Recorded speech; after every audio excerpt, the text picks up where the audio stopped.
Hi ಸ್ನೇಹಿತರೆ, CET 2024 ಬರೆದಿರೋ ವಿದ್ಯಾರ್ಥಿಗಳಿಗೆ ಕೊನೆಯ ಅವಕಾಶವನ್ನು ಕೊಟ್ಟಿದೆ.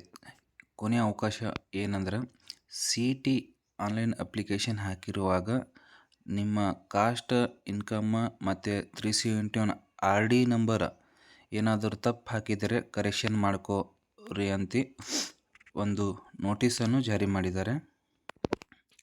ನೋಡಿ ಸ್ನೇಹಿತರೆ, ಪತ್ರಿಕಾ ಪ್ರಕಟಣೆ CET 2024 ಆನ್ಲೈನ್ ಅರ್ಜಿ ನೀಡಿರುವ RD ಸಂಖ್ಯೆ ಹಾಗೂ ಇತರೆ ಕ್ಲೇಮ್ಸ್ಗಳನ್ನು ತಿದ್ದುಪಡಿ ಮಾಡಿಕೊಳ್ಳಲು ಅಂತಿಮ ಅವಕಾಶ ಅಂತ ಕೊಟ್ಟಿದ್ದಾರೆ.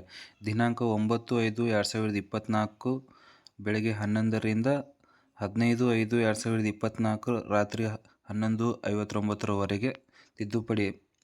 CET ಆನ್ಲೈನ್ RD ಸಂಖ್ಯೆ ತಿದ್ದುಪಡಿ ಮಾಡಿಕೊಳ್ಳಲು ಅನೇಕ ಅಭ್ಯರ್ಥಿಗಳು ಮನವಿ ಸಲ್ಲಿಸುತ್ತಿದ್ದಾರೆ. ಈ ಹಿನ್ನೆಲೆಯಲ್ಲಿ ಅಭ್ಯರ್ಥಿಗಳು ಮನವಿ ಗಮನಿಸಿ ಸಂಖ್ಯೆಗಳ ಮತ್ತು ಇತರೆ ಕ್ಲೇಮ್ಸ್ಗಳ ತಿದ್ದುಪಡಿ ಮಾಡಿಕೊಳ್ಳಲು ದಿನಾಂಕ 9/5/2024 15/5/2024 ರಾತ್ರಿ 11:59 ಅಂತಿಮ ಅವಕಾಶ ನೀಡಲಾಗುವುದು.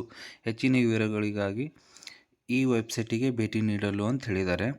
ಆದರೆ ಇದು ನೋಡಿ, KE CET ಅಪ್ಲಿಕೇಶನ್ ಬಿಡ್ತಾರಂತ. ಬಟ್ ನಿಮ್ಮಲ್ಲಿ ಏನಾದರೂ RD ಸಂಖ್ಯೆ ತಪ್ಪಾಗಿದ್ರೆ ಕರೆಕ್ಷನ್ ಮಾಡ್ಕೋಬೋದು. ಅಂತಿಮ ದಿನಾಂಕ 15/5/2024 ಇದೆ. ಯಾವ ಥರ ಕರೆಕ್ಷನ್ ಮಾಡ್ಕೋಬೋದು ಅಂತ ಹೇಳ್ತೀನಿ ನೋಡಿ. ಇದು KE CET ಆನ್ಲೈನ್ ಅಪ್ಲಿಕೇಶನ್ ಹಾಕೋದಿದೆ. ಇಲ್ಲಿ ನೋಡಿ, ನಿಮಗೇನಾದರೂ ಕರೆಕ್ಷನ್ ಮಾಡೋದಿತ್ತಂದ್ರೆ ಇಲ್ಲಿ ಪ್ರವೇಶ ಅಂತಿದೆಯಲ್ಲ, UG CET 2024 ಮೇಲೆ ಕ್ಲಿಕ್ ಮಾಡಬೇಕು. ಮೊಬೈಲ್ದಾಗೆ ಕರೆಕ್ಷನ್ ಮಾಡ್ಕೊಂಡು ಅಪ್ಲಿಕೇಶನ್ ಹಾಕೋಬೋದು. ಇಲ್ಲಿ ಕೊಟ್ಟಿದ್ದು ನೋಡಿ ಸ್ನೇಹಿತರೆ, UG CET 2024 edit application link ಅಂತ. ಈ ಅಪ್ಲಿಕೇಶನ್ ಮೇಲೆ ಕ್ಲಿಕ್ ಮಾಡಬೇಕು. ಕ್ಲಿಕ್ ಮಾಡಿದ ತಕ್ಷಣ ಒಂದು ಸೈಟ್ ಓಪನ್ ಆಗುತ್ತೆ, ಒಂದು ಹೊಸ ಪೇಜ್ ಓಪನ್ ಆಗುತ್ತೆ. Common online application 2024 login.